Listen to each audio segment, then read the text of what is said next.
What's up, everybody? It's your friend Shawn CPA coming at you with another video. Today we're going to touch on how to become an S-Corp. This is going to be a very quick video on just the basics that you need to know before you deep dive into your own situation and kind of figure out what to do for your specific business and your specific circumstances.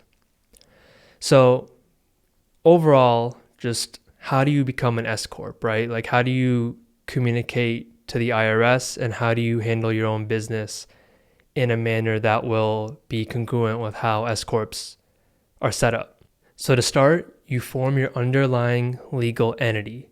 Now for you, this could be a single member LLC, it could be a corporation, whatever it is. You form that entity, and that's what you are legally.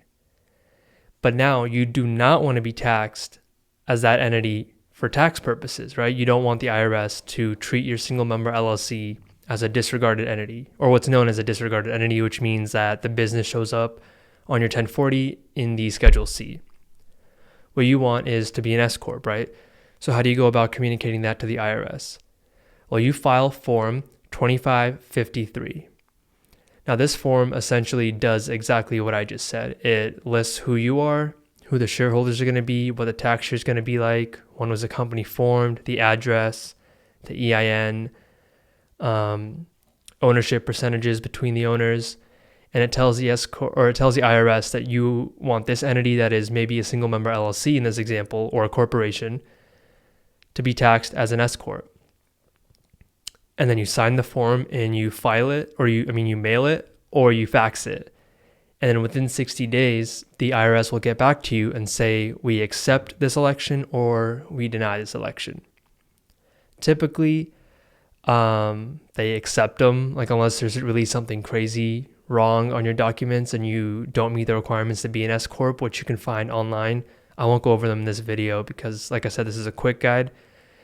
But there's various requirements, right? Like what kind of entities can own an S-Corp, how many shareholders can there be, it has to be a domestic entity, all of these things. If you meet all of those, or not meet, but if you don't alert any of those things, if you don't hit a red flag on any of those issues, chances are you will get your election approved. So when is this form due?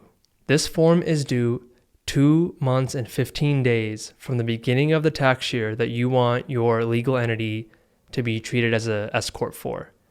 So let's say it's 2020 and you have a single member LLC and you want in 2020 to be taxed as an S-Corp. By March 15th, which is 2 months and 15 days from January 1st, you must file that form. So March 15th, 2020, you must have this form into the IRS, and they will then take about 60 days or less to alert you to whether it was accepted or not. Now, you could also file it before then, so you could have filed it at the end of 2019 for it to take effect in 2020.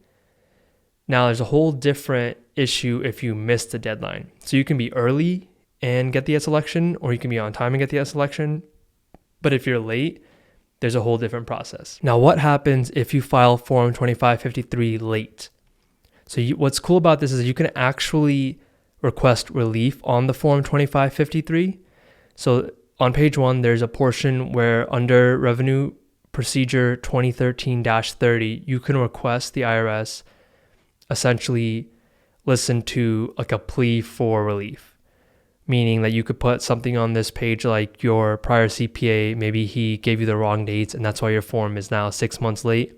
You can write that into the form, write Revenue Procedure 2013-30 at the top of the form, and the IRS will know to look for essentially an excuse on there as to why it's late, and based on your reasoning, they can approve your S election even if you file the form after the due date, which is nice, you know, that's open, because maybe you had some sort of, maybe you had a big health scare and a big health issue, and that's what kept you so busy that you couldn't get this form in time, and the IRS is willing to actually listen to your reason under that Revenue Procedure 2013-30, and then consider whether they will allow you to have that S election for the year. So that's it. That's the quick guide to becoming an S-Corp. Well, I mean, I hope it was quick. If you have any questions, make sure you leave a comment below. I will answer it. Give this video a thumbs up, subscribe, hit the bell notification. It really helps me with the algorithm and helps the channel grow and helps more people find the video. And I will see you next time. Again, I'm Shawn Gill CPA. Thank you for watching. Peace.